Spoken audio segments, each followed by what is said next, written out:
जंतुओं की संरचना तथा कार्य, यानी विभिन्न प्रकार के जो जंतु हैं उनकी संरचना अलग अलग होती है। कोई जंतु छोटा है तो कोई बड़ा होता है, किसी के चलने के लिए 4 पैर होते हैं, कोई जल में तैरता है तो कोई स्थल पे चलता है। अलग अलग जंतुओं की जो संरचना है वो अलग अलग होती है। तो कुछ जंतु आपको दिखा देते हैं, उसके बारे में बता देते हैं, फिर आगे चैप्टर को पढ़ते हैं। ये ठीक है, कहाँ पे रहता है? पानी में। हाँ, मतलब नदी है, तालाब है, इस तरीके से यानी स्वच्छ पानी में रहता है। इसमें आप देख सकते हैं बहुत सारे इसके पैर होते हैं, पीछे इसके जो होता है टेल लगी होती है जिसके द्वारा कूद कूद के चलता है, कई सारे इसके पैर हैं। आगे बहुत सारे स्पर्शक हैं या आंखें हैं, और ऊपर का जो शरीर ढके रहता है उसको कैरापेस बोलते हैं। क्या बोलते हैं? कैरापेस। तो इसके ऊपर इसका पूरा जो शरीर है वो कवर्ड रहता है। फिर पानी में चलना है तो इसके अपने शरीर को ढक लेता है। पीछे से जो फिन लगा उसको बोलते हैं कार्डल फिन। तो इस तरीके से इसका पूरा शरीर होता है, और ये जो है स्वच्छ और लवणीय जल में पाया जाता है। तो ये हो गया पहला झींगा।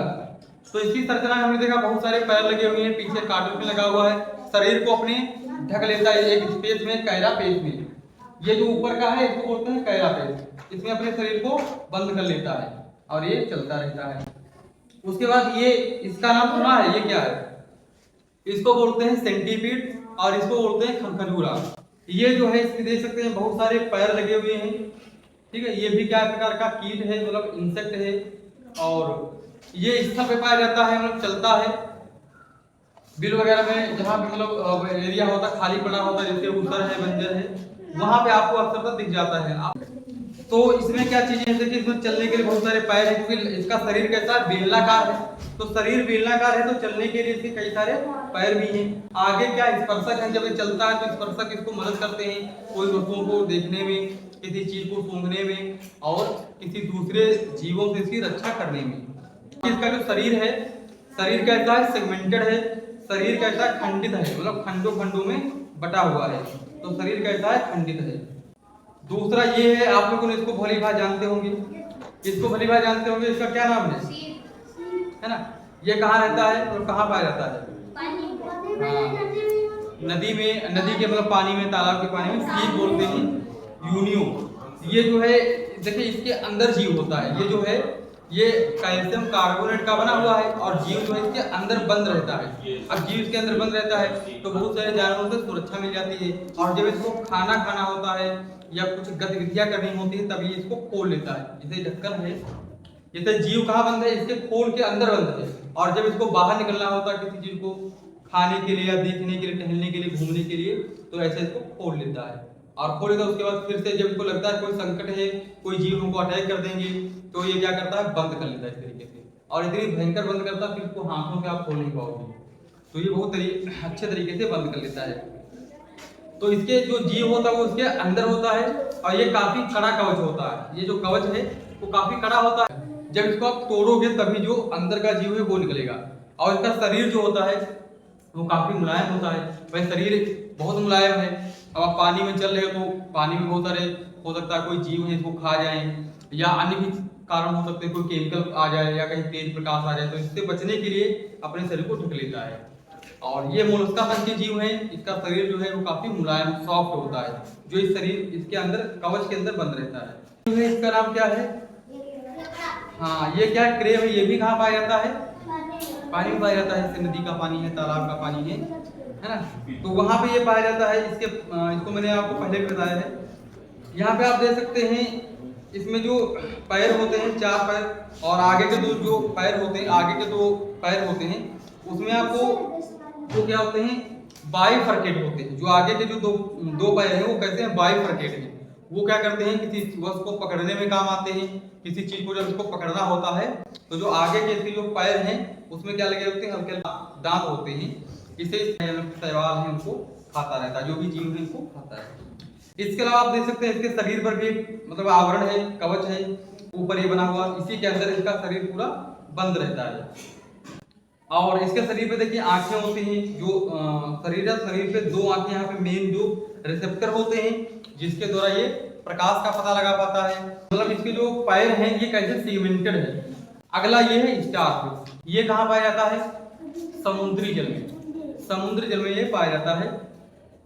देखिए इसका शरीर स्टार शेप का है, इसलिए इसको स्टार फिश बोलते हैं। एक्चुअली में ये फिश नहीं है, ये इकाइनोडर्मेटा के अंतर्गत आने वाला जीव है।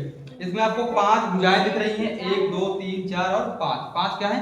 भुजाएं होती हैं, और इन्हीं के द्वारा ये क्या करता है, ऐसे अपने शरीर को 5 भुजाओं के द्वारा ऐसे सीधा कर लेता है, और इन भुजाओं के द्वारा ऐसे ऐसे चलता है।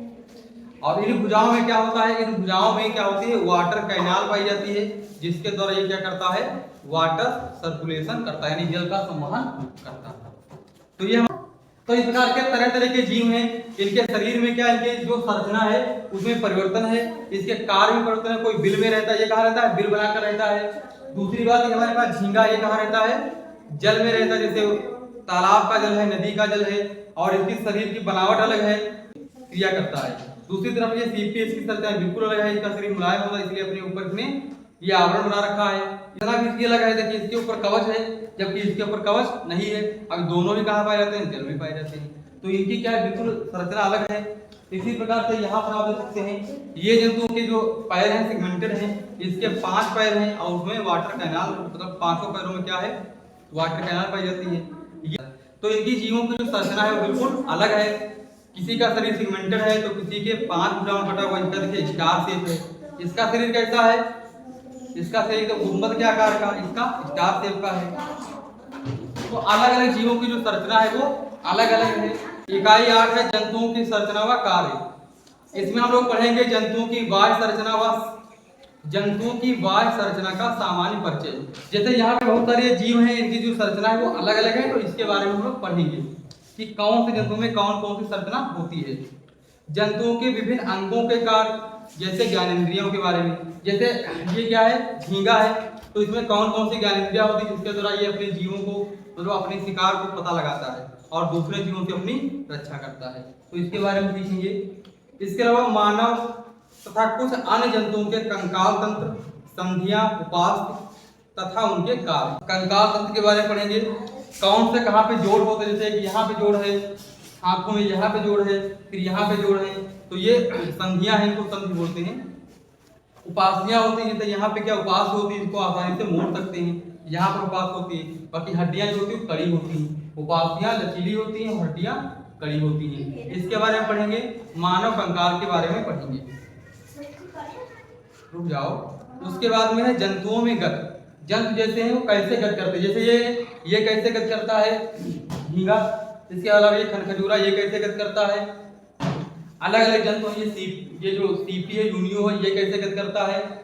ये केकड़ा है, ये कैसे गत करता है, और स्टार है, ये कैसे गत करती है। तो मतलब अलग अलग जंतु हैं, वो कैसे गत करते हैं, इसके बारे में सीखेंगे। तो आप पढ़ते हैं, आप देखते रहिए। अपने आसपास बाग, नदी, तालाब, जंगल, मैदान, चिड़ियाघर आदि में भ्रमण करने पर विभिन्न प्रकार के जंतुओं जैसे मेढक, केचुआ, तिलचट्टा, घोंगा, सर्प, मछली, गिलहरी आदि को आपने देखा होगा। देखने में लगता है कि हाथी स्तर पर पाया जाने वाला सबसे बड़ा जंतु है। क्या हाथी से भी बड़ा कोई जंतु किसी अन्य स्थान पर पाया जाता है? दरअसल समुद्र में पाया जाने वाला ब्लू व्हेल सबसे बड़ा जंतु है। देखिए जब हाथी चलता है तो हाथी काफी बड़ा होता है, और इतना बड़ा होता है कि लगता है कि सबसे बड़ा जानवर यही है। लेकिन जब हम नदी, मतलब जब पानी की बात करते हैं, तो पानी में और वास्तविकता में सबसे बड़ा जंतु कौन है? Blue whale. जो ब्लू व्हेल है, व्हेल एक प्रकार से क्या है, स्तनधारी है। तो मछली नहीं है, स्तनधारी है, वो कहाँ रहते हैं? पानी में। तो सबसे बड़ा स्तनधारी कौन है? Blue whale. वो सबसे बड़ा जंतु वही है।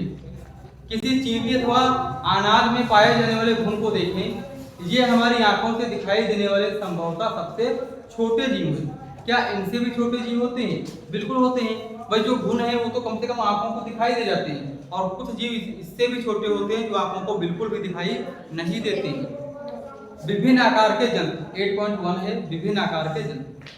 किसी तालाब या पोखरे से पानी लाएं, इसके एक बूंद को स्लाइड पर रखकर नग्न आंखों से देखें, क्या दिखाई पड़ता है? आप इसे सूक्ष्मदर्शी द्वारा देखें। आप देखेंगे कि जल की बूंद में कई प्रकार के छोटे छोटे जीव उपस्थित हैं। इन जीवों को सूक्ष्म जीव कहते हैं।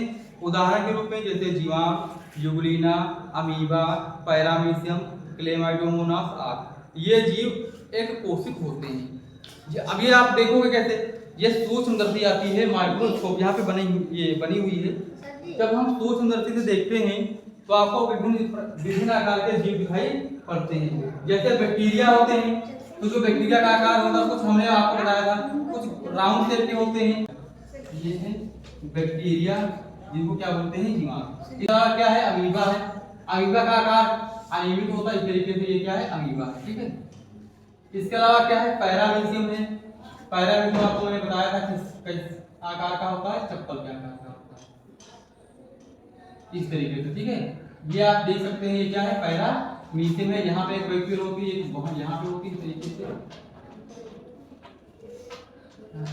इसके शरीर में बहुत सारे क्या लगे होते हैं, सीरिया लगे होते हैं, इसी के द्वारा ये क्या करता है, तैरता है। ये क्या है, पैरामीशियम।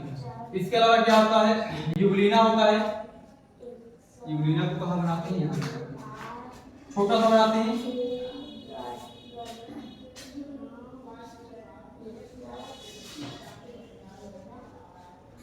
ये यूग्लिना होता है, इस तरीके से आप देख सकते हैं। इसका भी कुछ तरीके से ऐसे बटा हुआ होता है। तो ये जो है, ये क्या है, यूग्लिना है। क्लेमाइडोमोनास, तो क्लेमाइडोमोनास एक प्रकार का जंतु, वो पौधा है, मतलब शैवाल है। तो ये कैसा है, बिल्कुल लगता है कि वो जीव है, इस तरीके से ये होता है। एक आप यहाँ पे और एक, ठीक, ये क्या, क्लेमाइडोमोनास। तो विभिन्न आकार के जो हम देखते हैं, जो बूंद है, अगर बूंद को हम माइक्रोस्कोप यानी सूक्ष्मदर्शी से देखते हैं तो विभिन्न आकार के जीव दिखाई देते हैं। ऊपर के कितने हैं, ये बैक्टीरिया है, ये क्या है, यूग्लिना है, ये क्या है, यूग्लिना है। इधर ये क्या है, ये क्लेमाइडोमोनास है, क्लेमाइडोमोनास है। ये क्या है, अमीबा है, अमीबा है। ये क्या है, पैरामीशियम है, पैरामीशियम है। चप्पल क्या आकार का होता है, ये चप्पल होती वैसे होता है। ठीक, तो ये हमको क्या है, बहुत सारे जीव दिखाई देते हैं। आगे बढ़ते हैं। जीव विज्ञान के विभिन्न क्षेत्रों में सूक्ष्म संरचनाओं के अध्ययन के लिए हम सूक्ष्मदर्शी के प्रयोग की बात बार बार करेंगे। चित्र 8.1 आ को ध्यान से देखें। आप सूक्ष्मदर्शी के प्रत्येक अंग के बारे में अपने शिक्षक से जानकारी प्राप्त कीजिए। जिस सूक्ष्म संरचना का अध्ययन करना है उसकी विशेष विधि द्वारा स्लाइड तैयार की जाती है। तैयार स्लाइड को सूक्ष्मदर्शी के मंच पर रखकर नेत्रिका द्वारा देखा जाता है। इस यंत्र के द्वारा वस्तु लगभग 200 गुना तक बड़ी देखी जा सकती है। स्लाइड तैयार करने के लिए कांच की slide, cover slip, watch glass, अभिरंजक, ब्रश, कैंची, सुई, चिमटी आदि का प्रयोग करते हैं। सूक्ष्मदर्शी की क्रियाविधि के बारे में विस्तार से आप उच्च कक्षाओं में अध्ययन करेंगे। यानी सूक्ष्मदर्शी आपको दिखाएंगे, अभी नहीं, जब आप 7वीं में आ जाएंगे या अन्य कक्षाओं में आ जाएंगे तब आपको दिखाएंगे। देखिए बहुत सारी चीजें होती हैं, कैंची होती है, वॉच ग्लास होता है, ब्रश होता है, स्लाइडें होती हैं, कवर स्लिप होती है, इसके द्वारा स्लाइड को ढक दिया जाता है। और कुछ अभिरंजक होते हैं, स्कैन होते हैं, स्कैन मतलब इस चीज के द्वारा स्कैनिंग की जाती है, तब जाकर हम स्लाइड को देखते हैं कहाँ पे, सूक्ष्मदर्शी में। तो हमको ये विभिन्न प्रकार के जीव दिखाई पड़ते हैं। जैसे बैक्टीरिया दिखाई पड़ेंगे, यूग्लिना दिखाई पड़ता है, अमीबा, पैरामीशियम, जो क्लेमाइडोमोनास, ये आपको कब दिखाई देते हैं, जब आप सूक्ष्मदर्शी के द्वारा देखते हैं तो, क्योंकि ये आपको नग्न आंखों से दिखाई नहीं देते। आगे पढ़ लेते हैं। चित्र 8.2 का अवलोकन करें और जीवों के आकार के बारे में अपना निष्कर्ष निकालें। आप देखेंगे और पाएंगे कि जीवधारी भिन्न भिन्न आकार के होते हैं। इनमें से कुछ में कशेरुकी दंड नहीं पाया जाता है, इन्हें अकशेरुकी, और कुछ में कशेरुकी दंड पाया जाता है, इन्हें कशेरुकी प्राणी कहते हैं। कशेरुकी प्राणियों में मनुष्य सबसे अधिक विकसित प्राणी माना जाता है। मनुष्य की आंख, कान, नाक, हाथ, पांव आदि अलग अलग अंग हैं जिनके अलग अलग कार्य, इनका हम आगे अध्ययन करेंगे। तो यहाँ पे चित्र 8.2 में विभिन्न आकार के जंतु हैं, जैसे शुतुरमुर्ग है, सर्प है, मेढक है, अमीबा है, क्लेमाइडोमोनास है, तितली है, मछली है, कछुआ है, गिलहरी है, हाथी है, यूग्लिना है, मछली है, कंगारू है, केचुआ है और स्टारफिश है, घोंघा है। ये विभिन्न प्रकार के जीव हैं। जैसे मेरे पास यहाँ पे कुछ जीव हैं, जैसे खरखूरा है, ये क्या है, झींगा मछली है, ये क्या है? यूनियो है, सीपी है, ये क्या है? केकड़ा है, और ये क्या है? स्टार। तो कुछ जीवों को हम जानते हैं, कुछ को हम नहीं देख पाएंगे क्योंकि सूक्ष्म दृष्टि की आवश्यकता पड़ेगी। पहले मैंने आपको बताया था जिनमें रीढ़ की हड्डी पाई जाती है उनको क्या बोलते हैं?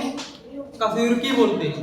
जिनमें रीढ़ की हड्डी पाई जाती है उनको बोलते हैं कशेरुकी जीव या कशेरुकी जंतु, और जिनमें रीढ़ की हड्डी नहीं पाई जाती है उनको अकशेरुकी।